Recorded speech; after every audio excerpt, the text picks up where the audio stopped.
semua okupansi kapsul yang gue visit itu semua di atas 90% okupansinya. Berarti dari huge demand, ya kan?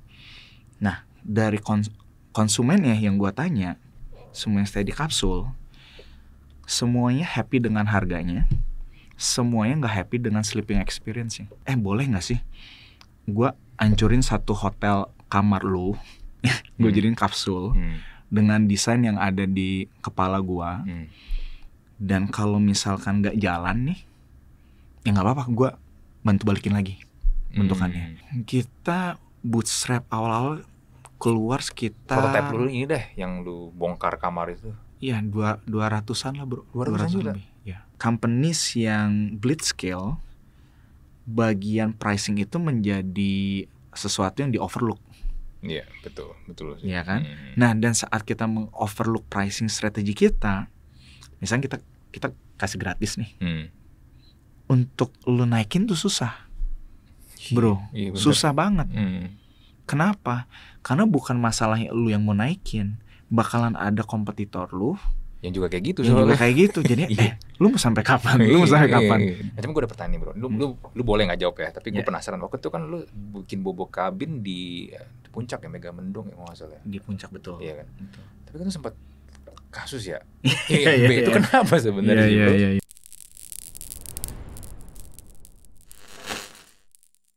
Selamat datang di Mushroom, kerja terus mati belakangan. Bersama gue Andri, dan episode Mushroom kali ini gue kedatangan co-founder dan CEO dari, mungkin Anda pernah nginep ya di tempatnya, Bobo Box, Indra Gunawan. Apa kabar bro? Halo, apa kabar bro? Baik bro. Thank you lu udah datang ke sini lo. Dari Bandung katanya. Gila. Thank you for having me, bro. Iya, sama-sama bro. Nah, ini mungkin buat Anda yang penasaran dengan Bobo Box, gimana ceritanya bisa ada Bobo Box, lalu kok konsepnya seperti itu, lalu kenapa logonya koala, segala macam, kita akan tanyakan semua di episode kali ini. Nah bro, pertanyaan pertama, lu kenapa bikin Bobo Box bro dengan konsep seperti itu gitu loh? Karena gue sempat lihat profile LinkedIn lu, sebenarnya lu juga belum, correct me if I'm wrong ya, lu nggak ada background untuk bikin hotel or whatever gitu kan? Iya. Ada. Lu kenapa bisa kepikiran bikin hotel kapsul yang di Indonesia boleh dibilang nggak umum ya? Oke, jadi awalnya idenya itu lebih ke kita pengen membuat solusi, tapi solusinya bisa jadi lifestyle banyak orang waktu itu. Dan waktu itu kita coba mikirin lifestyle tuh apa aja ya. Kan lifestyle yang utama itu kan ada sandang, pangan, papan. Itu yang udah sangat jelas. Ya itu basic lah ya, sandang, pangan, papan. Ya, kan? Nah kita pengen mencari lifestyle apa lagi nih yang bisa long lasting. Dan kita ngeliat lifestyle itu ada yang sifatnya sementara, ada yang sifatnya permanen. Permanen itu kayak makan. Kita kan nggak bisa berhenti makan. Iya. Kita bisa suka makanan yang berbeda, tapi kita nggak bisa berhenti makan.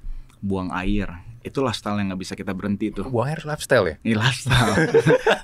Bukan itu panggilan alam ya kalau buang air. Makanya jadi it's something yang bakalan ada for the next century bro. Ya kan, dan di saat itu kita menemukan semua perusahaan saniter itu is a very successful company. Oh iya sih. Iya kan? Iya bener-bener. Top of mind-nya nggak jauh-jauh lah. Iya kan? Toto lah. Betul. Setiap negara pasti ada that saniter brand. Iya. Jadi kita ngelihat lifestyle apa lagi nih. Dan di situ kita realize bahwa tidur tuh lifestyle juga ya. Tidur lifestyle. Bahwa kita nggak bisa bilang kita mau berhenti tidur. Iya sih. Nah, waktu itu kita masih baru ngeliat kata tidurnya. Cuman produknya apa ya? Kan kepikiran apa buat bantal, apa buat. Jadi apa yang kita bisa lakukan untuk tidur gitu. Dan semakin kita research tentang tidur, kita nemuin banyak artikel tentang sleep deprivation. Oke, sleep deprivation. Nah, dan ini lumayan intriguing buat gue waktu itu, karena gue ngelihat bahwa sleep deprivation menjadi number one health issue in the world sekarang. Jadi udah nggak lagi kolesterol, jantung, atau gula. Jadi penyakit-penyakit itu adalah hasil dari sleep deprivation. Nah, terus gue kayak coba dig deeper lagi dong. Sleep deprivation tuh siapa aja sih yang kena gitu? Apakah orang-orang yang sibuk aja? Ya kan, apakah only the C-levels, the governments? Dan 65% dari orang yang sleep deprived adalah millennials and younger. Millennials and younger, oke. Itu yang gue ngeliat, wah ini menarik, kenapa ya? Dan ternyata Alasannya karena smartphone, connectedness gitu. Jadi kita melihat bahwa dunia itu evolve menjadi dunia yang menjadi lebih cepat. Jadi situ kita ngelihat selain sleep deprivation menjadi number one health issues, global trend yang terjadi itu adalah dunia kita tuh selalu bergerak menjadi lebih cepat. Bergerak lebih cepatnya lebih dari segi ekspektasi, lebih dari segi ambisi, lebih dari segi solusi-solusi yang emang kita sebagai manusia ciptain, ya kan? Bahkan pandemi ini kan menjadi validasi bahwa walaupun ada krisis pun yang namanya manusia itu bisa mencari jalan untuk tetap produktif. Nah jadi itu ternyata alasan semua orang itu sleep deprived. Sekarang kita punya smartphone, kita setiap kali mau kerja udah gampang banget. Expectations untuk orang komunikasi gampang banget. So, tapi ada satu hal yang gak pernah berubah bro. Ada satu hal yang masih belum berubah, yaitu satu hari itu hanya ada 24 jam. Iya benar. Nah di situ kita ngeliat, oh make sense. While the world is moving faster and faster, apa yang kita jeopardize untuk bisa mengikuti dinamika hidup kita, lifestyle kita, biasa kita jeopardize sleeping hours kita. Iya, kita malah ngurangin ya jam tidur kita. Kita ngurangin jam tidur kita. Bahkan sekarang nggak sedikit orang-orang yang harus lihat handphone sampai tidur, atau pas bangun tidur langsung ngelihat smartphone. Iya, karena itu orang pengen stay connected all the time. Nah ini global trend yang ternyata terjadi di banyak tempat ya, gitu. Nah tapi again solusinya masih belum kepikiran kapsulnya, ya kan? Nah kebetulan gue punya adik di Bandung. So our family ada small hotel di Bandung, 26 kamar. Dan setiap kali gue ketemu adik gue ini tuh selalu komplain tentang hotel tuh susah banget ya. Hotel tuh kompetitif banget. Hotel tuh saturated banget. Dan di saat itu kayak, kok lu komplain terus ya, kayak kesannya kok susah banget sih hospitality industry. Nah pas gue bantu dia research, gue bilang ke adik gue, ini data banyak nunjukin bahwa jumlah travelers itu bertumbuh berkali-kali lipat loh. Dalam 5 tahun terakhir itu jumlah travelers di Indonesia itu bertumbuh 9 kali lipat. Kok hotel lu masih susah? Isunya di mana nih? Apalagi udah ada OTA dan segala macam. Dan pas gue ngeliat ternyata problemnya dengan unit economics, bahwa harga hotel di Indonesia itu dalam beberapa tahun terakhir nggak bisa naik harganya bro. Oh ya? Kenapa nggak bisa naik? Market saturations, the only strategy itu price war. Oke. Ya kan, jadi sedangkan cost semua tambah naik, harga hotelnya nggak bisa naik karena supply-nya banyak banget juga. Even sampai sekarang nih? Sampai sekarang. Oke. Ya kan. Nah, jadi gue try to connect the dots. Gue lagi cari solusi untuk apa ya, tidur ini apa sih yang bisa solve tidur. Gue ngeliat hospitality industry is something yang mempunyai issues juga nih. Dan gue try to connect the dots. Ya kan. Dan gue melihat bahwa orang tuh untuk nemuin tempat bisa istirahat itu tuh is a hassle banget. Lu harus cari dulu hotelnya seperti apa, bersih atau enggak, reviewnya bagus atau enggak. Jadi untuk orang istirahat tuh susah. Nah orang traveling pasti mereka bakal cari tempat buat istirahat, ya kan? Nah di situ kayak gimana kita bisa ngebuat sebuah solusi kalau orang nyari tempat istirahat tuh gampang, seamless. Contohnya gini, karena kita ngelihat bahwa solusi yang udah ada, saat lu traveling, lu nggak bakalan begitu pusing milih tiket pesawat. Begitu lu cari, lu tinggal pilih aja brand pesawatnya mau apa. Ya kan? Kan lu nggak usah ngelihat reviewsnya kayak gimana. Everything is standardized. Ya kan? Betul. Atau tempat makannya lu udah nggak nyari tempat makan juga gitu. It's something yang gampang. Tapi selalu saat kita mau traveling, nyari tempat istirahat itu selalu menjadi yang paling lama lah kita spend time-nya. Dan di situ lah gue ngeliat, gimana kalau kita create solutions yang very seamless. Dan waktu kita pelajaran lebih lanjut lagi, kapsul bisa menjadi jawaban yang menarik.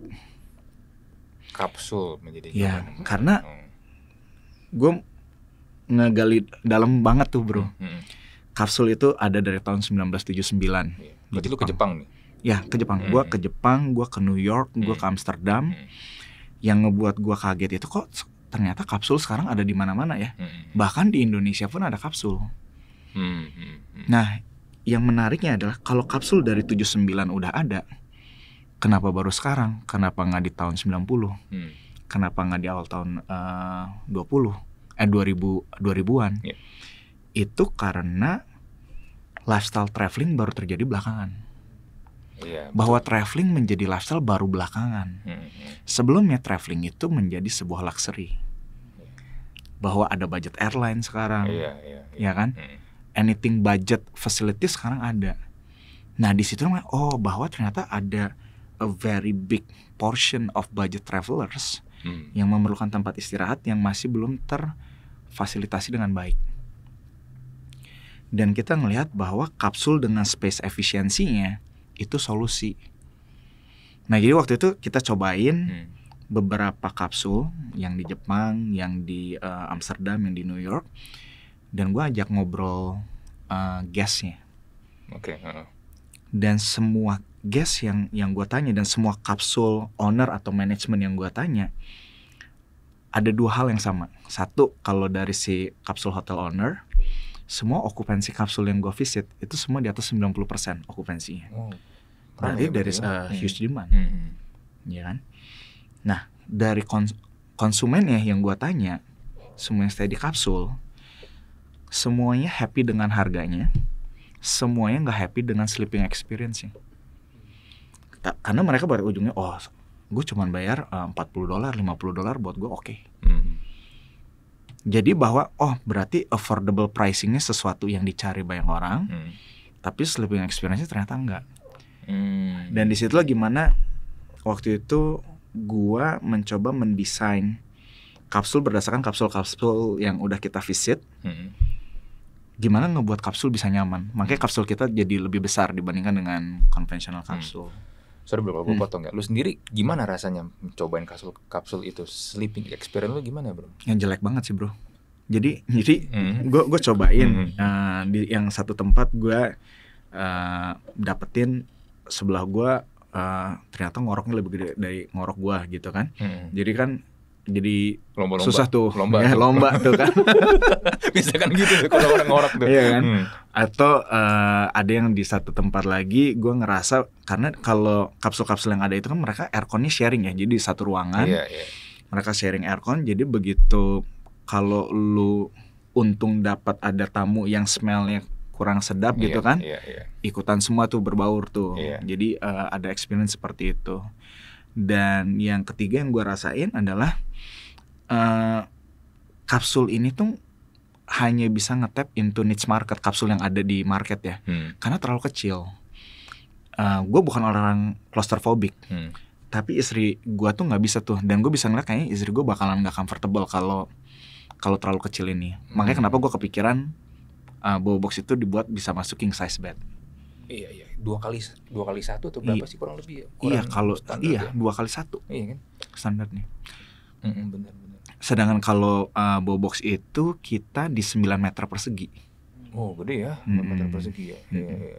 Jadi gini, kalau lu kan biasa gini kan, kita kalau di kasur kadang kita suka duduk kan, pala nggak mentok tuh. Enggak, jadi kita emang desain supaya begitu lu bangun dari limbs kita nih, dari sini sampai kepala itu kita kasih space 1,2 meter. Oke. Jadi mau lu bangunnya dalam keadaan misalkan kaget atau apapun, nggak kejedot ya? Iya, nggak kejedot. Gue selalu pernah cobain bro yang di Singapura. Itu mungkin secara space panjang lebar ya oke lah, masih enak lah ya. Cuman ini pasti bisa kena. Iya, nggak enak lagi di ini kepalanya. Betul. Jadi kalau mau keluar pun harus agak kerangkak soalnya. Betul. Jadi itu yang gue ngeliat dari segi space terlalu kecil, dan dari hygiene sama privacy itu menjadi isu sih. Jadi disitulah kita coba gimana kita ngebuat desain yang tetap space efisien, tapi nyaman gitu. Cuman gini bro, itu kan yang lu cari kan, yang lu temukan kan problem-problem itu kan. Tapi ketika lu mau implementasikan dalam bentuk kapsul produknya di Bobo Box itu kan nggak otomatis gue mau langsung kayak begini deh. Lama banget bro prosesnya. Jadi itu ide tuh gue ada ide itu di 2016an akhir. setelah gue cobain kapsul-kapsul, terus gue kan kayak desain coret-coret sendiri lah, kayaknya harusnya bentuknya kayak gini. Gue bawa ide ini ke co-founder gue nih, si Anton. Jadi Anton sama gue udah temenan 15 tahun lebih, right? We've been partnering ever since. Dan pas gue bawa ide ini ke Anton bilang, "Ndra, this is the most stupid idea," katanya, I've ever heard from it. Itu 2017 awal tuh. Ya kan, jadi 2016 abis gue travel cobain, bro gue dapet ide gini nih, kita harus tidur nih, ini bakalan lifestyle yang long lasting. Adek gue nih ada hotel isunya ini, terus gue connect the dots, ini gue dapet ide ini, gitu kan. Dan Anton langsung dismiss ide gue, bro, right? Nah cuman sometimes tuh gue nggak tahu ya lu pernah ngalamin atau enggak, sometimes tuh kita tuh punya pikiran atau thoughts atau ide itu yang nempelnya lama banget. Ya jadi ide ini setelah ditolak pun gue kadang kalau gue lagi mandi ya, gue lagi bengong, kok gue kepikiran ide ini lagi, greget ya. Lu ngeri gak sih, ada ide yang kayaknya susah buat lu buang gitu. Nah dan sampai satu hari gue bilang ke adek gue tentang ide ini, dan dia juga dismiss, "Wah lu udah gila, udah deh ini gak bakal jalan." Nah cuma pas dia ngomong itu gak bakal jalan, Anton ngomong kayak gitu, gue sampai bilang, boleh gak sih gue hancurin satu hotel kamar lu, gue jadiin kapsul dengan desain yang ada di kepala gue, dan kalau misalkan gak jalan nih, ya gak apa-apa, gue bantu balikin lagi bentukannya. Cuman gue ngerasa ini tuh bakalan jalan, karena gue spend a lot of time nih thinking ini. Buat gue untuk gue berhenti tanpa mencoba tuh sayang. Jadi itu yang gue lakuin, bro. Itu yang gue lakuin di tahun 2017. Kita hancurin itu satu hotel kamar. Terus kita jalanin di bulan Desember, dan okupansi di bulan Desember itu 98%. 98%. Nah, dan di saat itu kita tuh tanya ke semua tamu yang datang ke hotel ini, mau nggak Anda mendapatkan diskon 50%, tapi tinggalnya di kapsul dan kamar mandi harus sharing. Dan 99% said yes. Dan di situ kita menemukan sebuah validasi bahwa price sensitivity di Indonesia tuh sangat besar ya. Jadi maksudnya sangat sensitif gitu. Gue balik lagi ke Anton. Nah ini siapa yang stupid nih datanya misalnya seperti kan? Ya kan? Nah jadi idenya mulai dari sana. Jadi it almost took 1 year ya bro ya, untuk bisa seperti itu. Dan saat gue ngedesain itu pun gue sempat bootstrap, nyari the early members tuh yang ngebantu gue ngedesain dan segala macam. Iya. Tapi waktu itu benar-benar pure kapsul keranjang doang gitu, bro? Pure. Kita ngebuat desain yang letter L ini, yang desain bawa boxnya sendiri. Kita cuman bentukannya masih kasar banget. Dari segi struktur segala macam juga kita masih kasar banget. Cuman ya prototype lah. Ya bro, prototype yang kita mau ini, bahwa luasan segini cukup nggak sih? Luasan segini orang bakal ngerasa claustrophobic nggak ya? Luasan segini orang bakal ngerasa kekecilan nggak ya? Gitu. Jadi itu yang kita coba validasi. Dan kalau kamar mandi kita buat bersih, orang tuh oke nggak sih untuk share bathroom gitu? Gitu. Berarti yang prototipe ini udah 9 meter persegi, bro? Sudah 9 meter persegi. Iya. Karena kita ngitung unit economicsnya, bro. Gimana 9 meter persegi ini dibandingkan dengan konvensional hotel pada umumnya. Gitu. Konvensional hotel kan 16 sampai 18 meter persegi. Iya, kurang lebih. Iya, kita 9 meter persegi tapi kita bisa generate more revenue dibandingkan 18 meter persegi ini. Iya. Itu awal-awal modal kurang berapa duit, bro? Kita bootstrap awal-awal keluar sekitar, prototype dulu ini deh yang lu bongkar kamar itu. Iya, 200-an lah, bro. 200 juga? Lebih. Ya.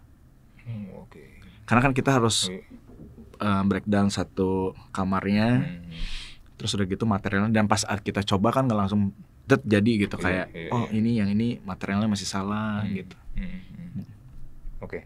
Satu udah jadi nih, terus kan 99% tadi lu bilang kan ya okupansinya ini.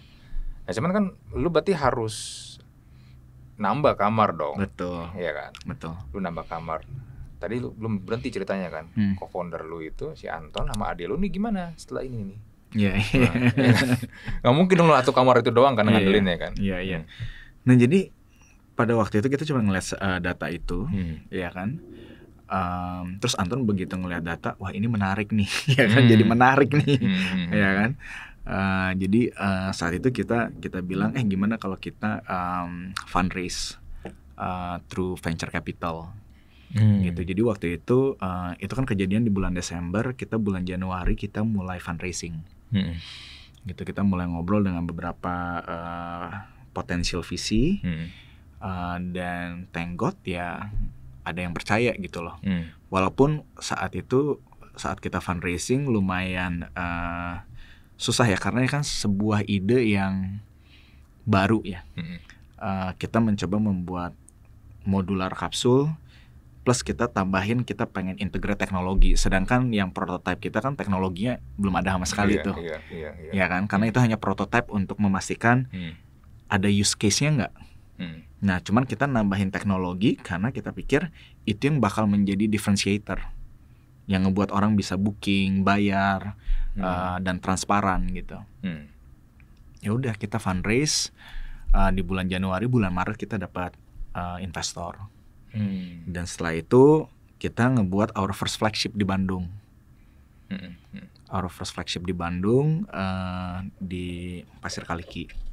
Dan adik gua, hotel yang tadi 1 kamar di convert, akhirnya ada 5 kamar yang kita convert jadi kapsul. Jadi 5 kamar sekarang malah menjadi 16 kamar. Gitu. Oke. Sorry bro, tapi ini Bobo Box itu berarti the first hotelnya adalah adik lu ini? Atau yang Pasir Kaliki itu? Yang the first prototype itu di hotel adik gua. The first flagship yang kamarnya ada 60, itu ada di Pasir Kaliki. Oh oke. Iya. Sampai sekarang box itu masih ada, yang nggak karuan itulah. Tempat adik lu ini masih Masih ada. ada. Soalnya mau di ancurin juga kita bilang ini harus menjadi memento nih, ya kan. Untuk kita ingat bahwa sometimes the most stupid idea kalau kita bisa benar-benar iterate terus bisa menjadi a brilliant idea. Iya. Cuman gini bro, lu kan tadi ke visi ya. Ya, yang gua tahu visi itu kan mencari growth kan. Sedangkan lu ini tadi kan lu bilang, lu baru ada prototype kapsul doang, belum ada tech ya. Sedangkan visi ini sebenarnya mencari company yang ada tech-nya kan. Iya. Terus lu padat modal nih, gue nggak. Kalau aplikasi mungkin lu cari ini aja lah, paling orang buat ini kan, bikin aplikasi ya, ngoding ya itu kan. Lu kan nggak perlu beli lahan, lu nggak perlu beli tanah atau bangunan kan. Ini gimana meyakinkan ya bro? Sorry tapi ya kan udah ada kejadian contoh yang akhirnya berantakan. WeWork kan bilang kita I don't know tech company dari mana gitu, tapi kan intinya dia ini kan, dia virtual office kan, dia sharing ini co-working space kan. Ya itu gimana bro? Jadi selalu balik ke vision, mission sama problem statementnya kita ya. Jadi di saat kita nge-pitch yang tadi gue bilang dari awal, kita nggak pernah position ourselves as a hotel chain. Jadi saat waktu itu gue lebih nge-position kita, we will be the solution for the future of sleeping habits. Bahwa the way kita ngedesain kapsul kita modular dan segala macam, karena in my head gue bisa ngelihat itu tuh bisa diinstal di mana aja. Bahkan itu bisa menjadi solution yang so praktis, kayak orang abis jet lag, mereka perlu tempat tidur, mereka cuman cari the closest capsule. Mereka lagi travel cuman cari kayak, oke, gue mau ke daerah ini, kapsulnya mana?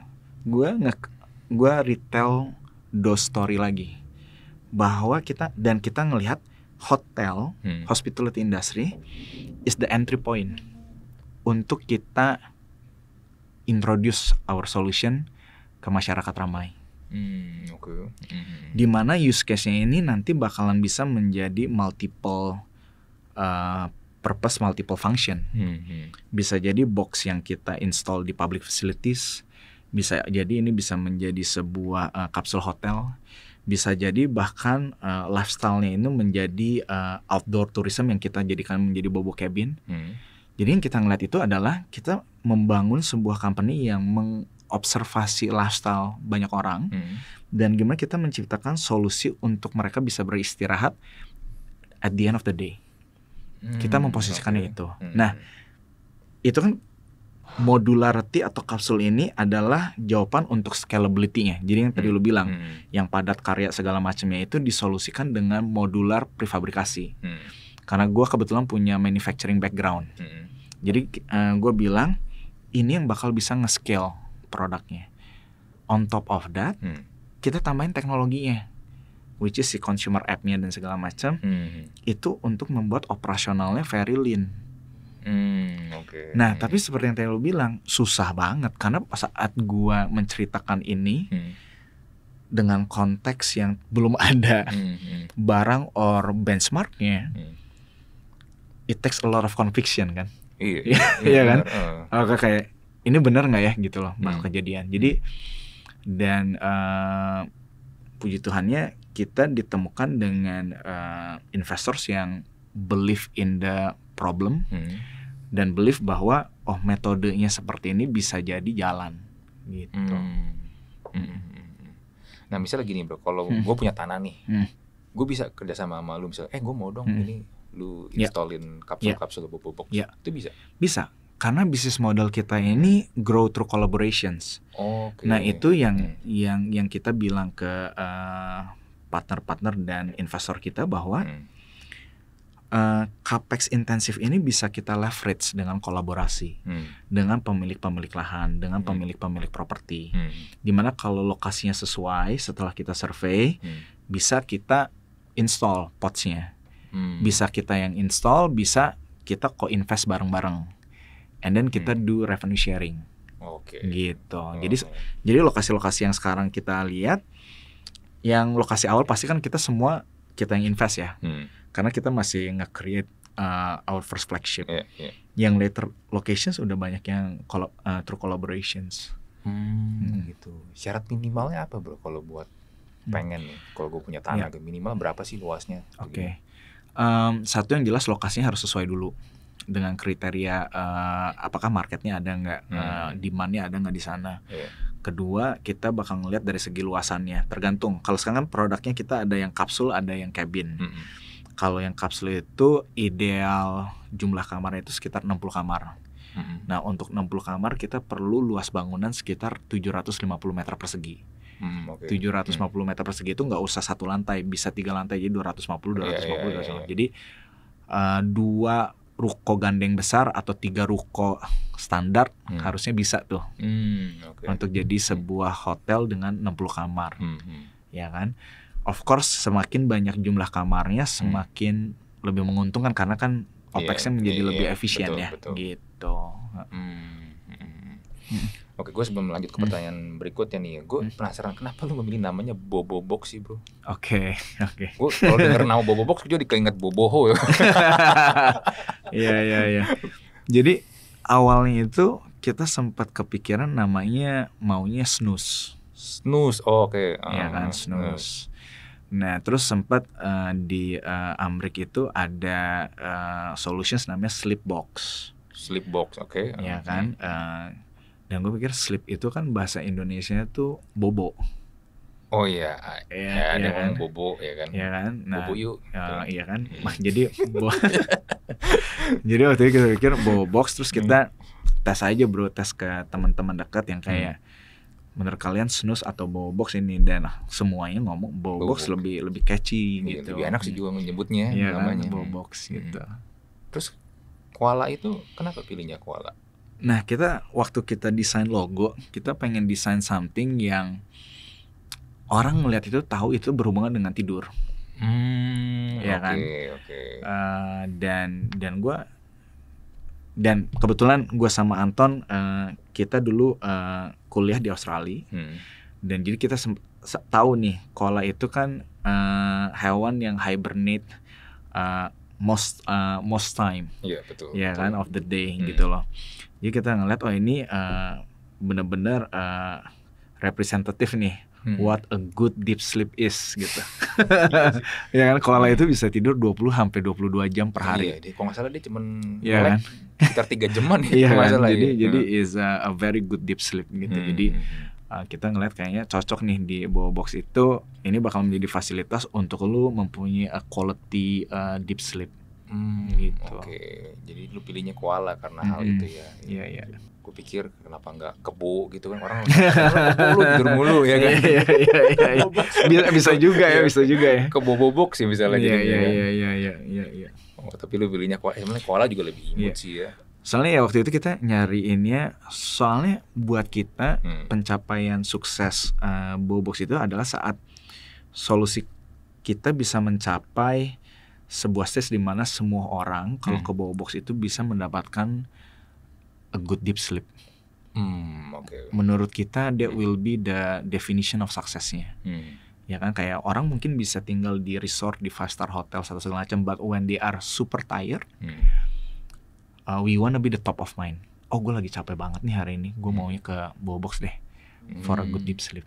Of course, untuk sampai ke sana kita harus beriterasi terus, harus mengenhance produk kita, harus nge-enhance teknologi initnya juga untuk bisa ngestimulasi orang bisa tidur lebih nyaman.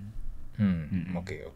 Cuman gini bro, tadi kan lu sempat bilang kan sebenarnya salah satu problem yang lu solve adalah sleep deprivation itu kan, gangguan tidur itu kan. Tapi kalau misal tinggal di atau stay di Bobox, masuk ke kapsul ya, kalau bawa gadget kan sama aja bro jadinya. Betul. Jadi pertama yang kita coba introduce itu adalah isi aksesnya dulu. Contohnya gini, saat lu misalkan kerja capek hari ini ya, long day, late hours, besoknya lu kerja lagi, let's say jam 2 lu udah mulai ngantuk, lu capek, lu fatigue. Kebanyakan orang pasti gue cari kopi deh, atau gue cari energy drink, ya kan?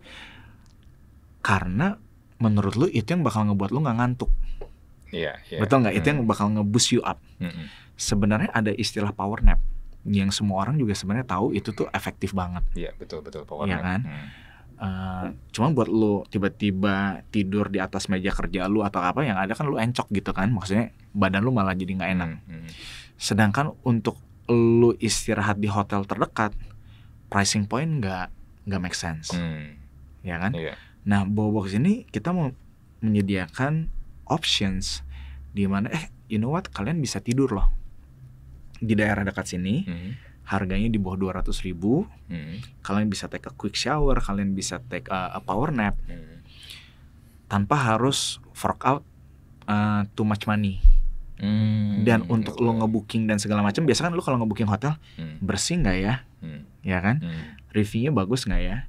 Nah, kita mencoba mengeliminasi hassle-nya ini, bahwa setiap lokasi kita itu terstandarisasi.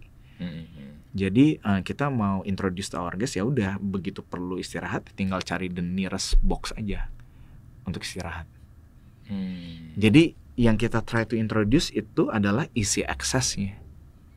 Apakah mereka nanti memakai gadgetnya di dalam roomnya atau segala macam, itu balik lagi ke si guestnya. Iya sih, nggak bisa ngelarang juga kan sebenarnya. Iya, betul. Atau kalau lu pakai itu signal jam. Iya. Sinyalnya mati kalau di Bobox. Betul. Iya. Jadi setidaknya kita menjadi top of mind dulu saat gue lagi capek, paling cepat istirahat paling gampang di mana ya gitu. Iya sih. Bener. Gila, lu berarti memikirkan sampai sedetail itu ya untuk sebuah konsep tidur aja nih ya. Talk about sleeping sebenarnya kan. Iya. Cuman gini bro, balik lagi ya. Lu berarti ini sebenarnya secara bisnis, is it profitable? Ya. Profitable. Tapi lu investor lu adalah visi yang grow mindset bro. Iya. Kan nggak connect dotnya itu gimana? Jadi balik lagi ya. Gue percaya saat kita mau meng-attract the right partners, investors, or even employees team ya, balik lagi ke values company-nya, lu udah harus set bener dari awal dulu, right? Nah jadi contohnya waktu di tahap awal kita fundraising, kita sudah put it on the table nih, bahwa the way we grow ini kita bukannya grow by blitzscaling. Karena kita ngelihat industri ini bukan industri di mana winners takes it all. Jadi kita ngelihat bahwa banyak sekali market yang bisa kita grab, ya kan? Dan yang paling penting, the critical part of this business itu adalah unit economics. Jadi kita cukup beruntung bahwa kita mikirin unit economics dari awal, yang pada saat itu bukan menjadi sebuah tren ya, atau bukan menjadi sebuah expectation sebenarnya. Soalnya di saat itu lebih banyaknya market domination, blitzscaling, gimana kita acquire growth at all costs. Nah, jadi investor-investor yang berbicara sama kita pun kita ngasih tahu nih go to market strategies kita seperti ini.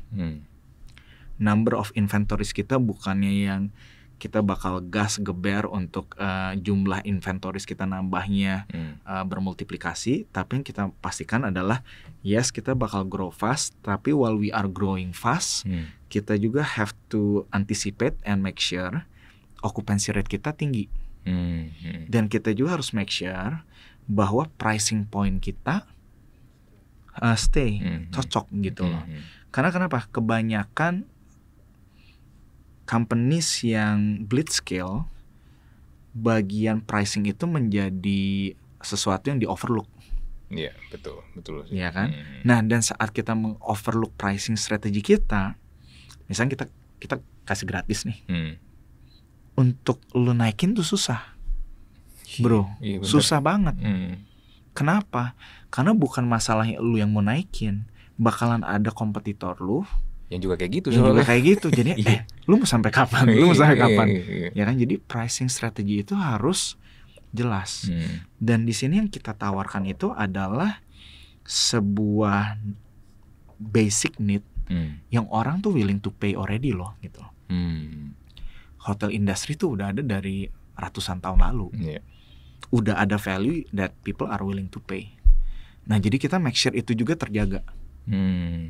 Gitu. Nah, investor yang misalkan kita harusnya grow fast segala macam, balik lagi itu ke alignment dari tahap awal. Ya kan? Alignment dari tahap awal, dan kita ngelihat pro and cons-nya apa nih, dan kita balikin dengan strategi seperti ini, our EBITDA margin will be positive. Gitu. Okay. Dan emang bakalan ada tuh bro, beberapa investors yang emang mereka punya filosofinya bisa ngikutin dengan this kind of strategies gitu. Jadi nggak semua visi sebenarnya itu memprioritaskan growth at all cost sebenarnya. Cuman kitanya aja harus tahu banget kita siapa, strategi kita kayak gimana. Jadi emang kalau ketemu visis kayak, Ndra, gue suka tapi gue pengennya growth at all cost dengan segini-segini. Sometimes yang namanya kita entrepreneur perlu duit kan, kadang kita gampang mengiyahkan. Ya kan? Emang those are the tough calls yang kita harus buat sih. Iya. Menarik ya. Tapi mungkin bedanya adalah lu tahu mau ngapain, bro. Mungkin that's the different. Kadang-kadang kalau yang gue lihat banyak founder sekarang ini yang penting ya udahlah terserah, yang penting gue dapat duitnya dulu. Iya. Itu kan problem ya kan. Cuma setelah itu bingung mau kayak sekarang lagi tech winter sekarang. How to profitable itu menjadi sebuah PR besar banget buat mereka ini kan. Betul. Ya karena kita belajar, we learn it the hard ways ya. Maksudnya kita ngelihat there's so many examples. Gue sama Anton sebelum ini juga kita ngejalanin company yang dimana kita mencoba segala cara untuk top line-nya. Tapi saat unit economics itu nggak make sense tuh susah bro. Jadi it's always about racing against time. Iya benar. Iya nggak sih? Kita secepat tumbuhnya secepat mungkin supaya appealing, supaya seksi, to get interest from the investors. Nah itu susah bro untuk adopt that kind of strategy. Dan I believe setiap industri bakalan ada strategi yang berbeda-beda ya untuk setiap industrinya gitu. Untuk beberapa market atau bisnis model yang kita harus menjadi the number one in the market untuk bisa survive, ya that will be the way to go. Tapi ada beberapa market itu kan yang very fragmented, ya kan, yang sebenarnya nggak usah dimenangin semua dan masih tetap bakalan sizable enough. Nah itu pilihannya balik lagi to the entrepreneurs. Nah mungkin kita we are lucky enough or blessed enough untuk tahu nih how to sort the right investors based on what we wanna do. Itu sih. Iya. Menarik. Cuman gini bro, lu kan bisnis hotel ya, basically bisnis hotel kan, hospitality, travel. Pas pandemi kemarin bro, 2020 tuh gimana lu survive ya bro? Iya. Itu kan mimpi buruk para parah, bisnis hotel parah. Pandemi ini kan banyak yang bilang ya, ini adalah krisis terburuk dalam hospitality industry. Bahkan lebih buruk dibandingkan Perang Dunia 1 dan 2 combine. So that's how bad it is. Ya kan? Pastinya okupansi semua decline. Bahkan yang namanya hotel occupancy rate mungkin nggak pernah ngelihat this kind of occupancy rate ya. Banyak yang single digit occupancy rate, bahkan 0. Nah, kita cukup beruntungnya di Kapsul itu 90% traffic kita domestik Bobox itu. Jadi kalau tipikal hotel itu biasa punya 30% foreign market. Di mana 30% itu udah pasti hilang. Betul. Ya kan nggak ada yang bisa terbang ya. Jadi mereka udah itu aja 30% hilang tuh. Nah, kalau di kita karena 90% domestic market, occupancy rate kita drop ke level 40%. Karena sebelumnya occupancy rate kita di 90%-an. Ya kan? Hilang nggak sih 50% itu hilang gitu. Kita 40% bagus nggak bisnisnya? Ya nggak bagus gitu loh. Cuman at least we can sustain it. Beberapa lokasi yang misalkan okupansinya lebih rendah, ada harus nombok, tapi mungkin nomboknya nggak sebesar conventional hotel. Ya kan? Jadi domestic marketnya plays a part. Nah, cuman apa yang terjadi di saat krisis itu, ini yang gue ngerasa sangat bersyukur banget ya, adalah when you have the right people, when you have the right team ya, and the right investors, positive mindsetnya itu tuh terbentuk tuh di saat krisis itu. Dan di saat itu instead of kita cuma mikirin how can we cut down cost, di saat itu kita mikir kita itu harus ngebuat produk apa ya in order for us to survive or even thriving. Jadi nggak cuma survive aja, gimana kita bisa thrive nih. Ya kan? Walaupun pada saat itu banyak sekali investor kita yang ngomong kayak, Andra udah lu pivot aja.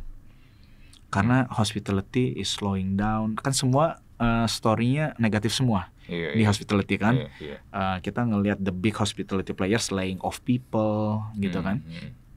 Dan kita disuruh pivot ke sektor lain bro. Ya kan, cobalah lu explore edutech atau health tech atau apa. Masalahnya kita kan nggak ada yang ngerti ke sana. Ya kan. Dan yang ngebuat gue yakin banget kita stay true to the vision. Gue ingat ke day one questions lagi tuh. Pertanyaan kenapa we are doing this in the first place. Dan itu pertanyaan yang gue selalu lontarkan ke setiap calon kandidat yang join Bobox. Dan semua dari tim kita itu percaya we wanna be the future of sleeping habits. Jadi kalau kita waktu itu pivot ke other sector, I don't think that will be the right strategy. Nah jadi apa yang kita lakukan saat itu, kita mengobserve lifestyle baru apa sih yang tercipta saat pandemi ini. Dan yang kita temuin, orang-orang yang gak bisa keluar negeri, orang-orang yang udah sumpek di rumah, semua nyarinya outdoor activities. Dan di situ kita menemukan banyak data menunjukkan, ini balik lagi ke data lagi bro. Jadi balik kayak waktu dulu gue nemuin ide kapsul. Kita balik lagi bahwa orang sekarang ke outdoor tuh happening banget. Cafe yang outdoor tuh happening banget. Ya kan. Terus gue ngeliat tiba-tiba yang namanya Lembang, karena gue dari Bandung, itu padatnya luar biasa. Jadi di Lembang itu kan, nah ada temen istri gue ngajakin, mau nggak kita ketemuan tapi di hutan aja. Udah 6 bulan nih di rumah. Hah, di hutan kata gue kan. Gue sebagai warga Bandung aja bro, gue ke Cikole tuh nggak pernah. Apalagi gue ya kan, gue nggak pernah. Kita pergilah ke sana. Pas gue kesana, gue kaget. Banyak juga nih orang ya gitu. Dan for the first time gue ngerasa gue dekat lagi sama nature. After a very very long time. Dan gue ngerasa kayaknya lucu juga. Dan kita cuma bawa tikar sama sprinkles and some cans of beers gitu. dari jam 8 pagi yang tadinya mau jam 12 kita pulang, kita kebablasan sampai jam 6 sore. Just because of the ambience, kita ngobrol, kita enak, kita ngeliat anak kita main. Dan gue nanya ke si mas-masnya di sana, "Mas, ini emang kayak gini nih serame ini tiap weekend?" "Oh enggak Mas, semenjak pandemi jumlah tiket pemasukan ke hutan ini bertumbuh 3 kali lipat." Ya kan? Nah, terus anak gue nggak mau pulang. Anak gue nggak mau pulang. bingung Bapaknya kan? mau pulang. Ya. Nah, gue nanya, wah gimana dong? Nah, terus kita ngeliat ada orang ngebuka tenda. Oke, buka tenda ya. Ya kan, buka tenda. Oh oke. Gue tanya ke si masnya, ada sewain tenda? Ada. Terus kata gue, yang jumlah nginapnya bertambah 3 kali lipat nggak? Ternyata enggak bro. Cuman datang doang. Kayak gue. Alasannya karena nggak ada tempat tidur. Buat mereka tenda itu bukan sesuatu yang bisa buat mereka tinggalin lah. Iya. Ya kan? Nah di sini gue ngeliat, ini lucu juga ya. Demand-nya ada, tapi mereka nggak ada tempatnya. Berangkatlah dari itu, kita bawa lagi ke tim, kita godok lagi, terciptalah Bobo Cabin. Dan itu yang menyelamatkan kita semasa pandemi.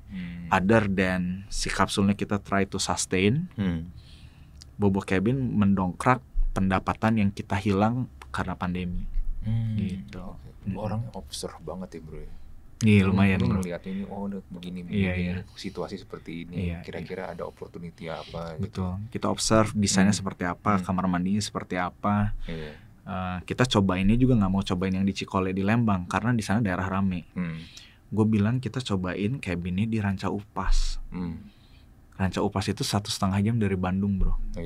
Jadi jauh lah, ya kan? Sama konsepnya. Kalau di Ranca Upas bisa jalan, gue yakin di tempat lain ini pasti jalan. Kita launch lah di Ranca Upas. Ekspektasi kita 50% okupansi. Kita cuma launch 2 cabin. To our surprise, yang di Ranca Upas itu 100%. Senin ke Senin. Ya kan semua orang bingung kan, ini ada apa nih? Akhirnya kita launch juga 2 cabin di Cikole.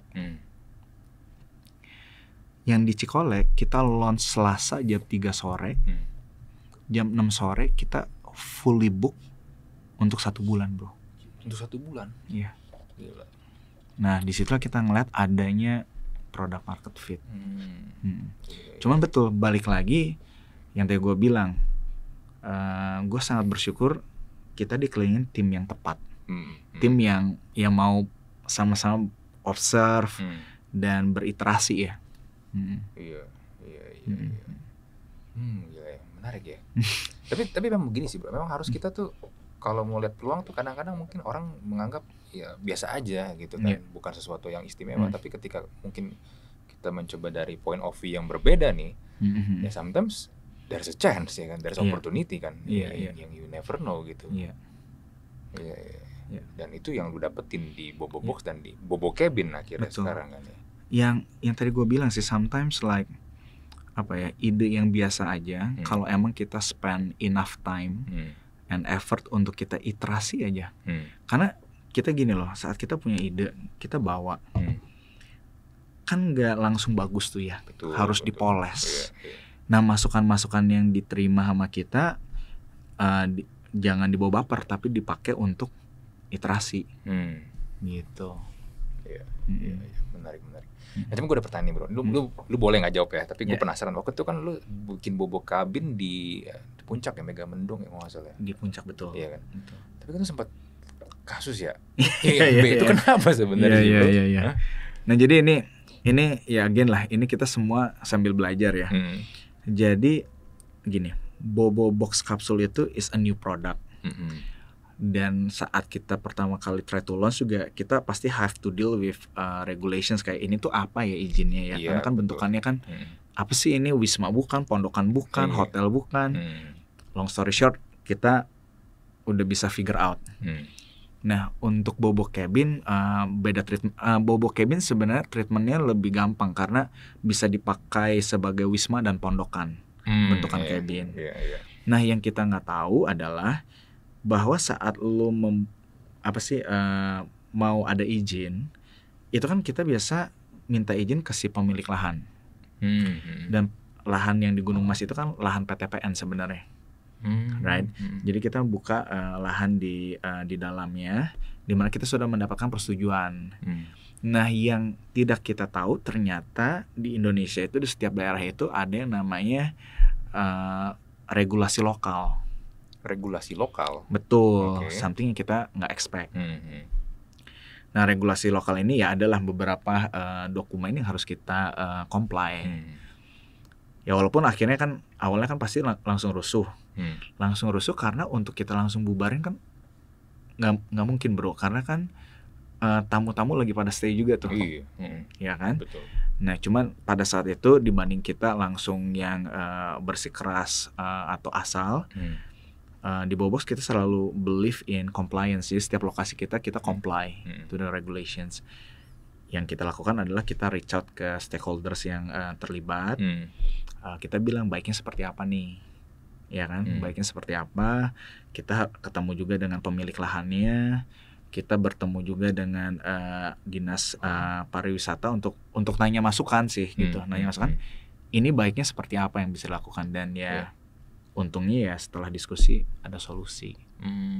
Gitu. Ini sempat rame kan bro, masuk berita itu loh. Iya. Iya. Ya pelajaran lah ya bro. Kadang-kadang yang kayak gitu-gitu kita nggak soalnya. Betul. Dan lu nanti ke daerah lain lagi beda lagi tuh biasanya. Ternyata sekarang kita sedangkan lebih aware. Regulasi lokalnya apa nih? Karena beda-beda bro. Jadi contoh misalkan kayak di Bali itu ada regulasi, bahkan lu harus misalkan share berapa persen dari pendapatan untuk warga lokal. Nah itu kan sesuatu yang kita sekarang berarti harus aware nih, harus kita take into account dari awal. Betul. Nah terus lu nextnya apa nih bro? Gue dengar lu ada Bobo Van sama Bobo Express nih. Itu nextnya nih, atau ada yang lain kah atau gimana? Balik lagi sebenarnya yang tadi gue bilang ya, kita pengen menjadi solution untuk sleeping habits. Sleeping habits setiap orang kan beda-beda. Lu bisa menjadi frequent travelers yang travel kemana-mana. Bisa jadi lu menjadi adventurers yang lu ke remote areas, lu nikmatin alam. That's where Bobo Cabin comes in. Bobo Express kita ngelihat tempat rehat sejenak untuk orang-orang yang memerlukan power nap, atau di tempat-tempat singgah. Makanya Bobo Express ini kita rencananya install kayak di airports, di train stations, di hospitals, di tempat-tempat yang dimana ada orang-orang yang membutuhkan tempat istirahat cepat gitu, ya kan? Masih kita iterasikan juga. Bobo Van kita melihat karena sama sebenarnya seperti Bobo Cabin sih. Indonesia ini kan negara yang sangat indah ya, dan banyak tempat-tempat terindah itu nggak bisa nggak bisa langsung dibangun gitu, karena it's very remote. Dan Bobo Van ini bakal memberi opportunity itu. Kita ngelihat Bobo Van ini bisa menjadi fasilitas tambahan untuk si Bobo Cabin.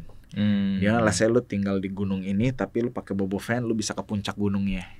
Lu tinggal di sana, dan habis itu lu balik lagi ke Bobo Cabin untuk bersih-bersih atau packing lagi, baru lu balik. So basically ini caravan gitu kan? Caravan. Cuman the way we design it, kita ya basically mengobserve. Ini bisa menjadi sebuah lifestyle baru nggak ya gitu. Menarik sih caravan gitu. Teman ada drivernya atau kita bawa sendiri? Sendiri. Iya. Boleh tuh caravan. Dulu sih gue. Cabin dulu. Iya. Ini bisnis yang menarik sih bro, karena ya gue dulu suka traveling lah, backpacking gitu kan. Ya teman mungkin tadi yang lu bilang masalah-masalah tadi tuh. Kalau lu mesti nyampur sama orang lain, ya banyak masalah lah, karena kita berinteraksi sama orang yang kita pasti punya attitude dan behavior yang beda-beda kan. Yang sometimes kalau ketemu yang annoying boro-boro mau istirahat nggak nyaman betul, tapi betul. Dengan ini harusnya sih bisa solve the problem ya, karena lu kan mendapatkan privacy nih at least nih. Dan ya itulah ya, sleep deprivation itu bisa diinin juga ya. Iya. Menarik bro, menarik. Gila ya, lu punya ide seperti ini dan jadi besar seperti ini nggak gampang bro. It's not easy loh bro. Maksud gue juga bukan ide yang common, bukan ide yang common, tapi ya you're doing good di sini dan masih terus bertumbuh. Keren. Thank you bro. God's grace. Iya. Oke lah bro. Thank you banget ya buat sharingnya bro. Ini gue yakin nih bisa jadi ini juga nih buat insight juga dari buat teman-teman yang dengerin lah ya. Ya mudah-mudahan siapa tahu kalau ada ide itu ya bener-bener di ini bro ya. Digali dulu. Ya, lalu juga kalau dipelajari kalau memang ada penolakan ya jangan gampang nyerah gitu kan, jangan dikit-dikit healing. Oke, gue close deh untuk Mushroom episode kali ini. Gue Andri dan Indra dari Bobobox mohon pamit, kita jumpa lagi di Mushroom episode berikutnya. Bye.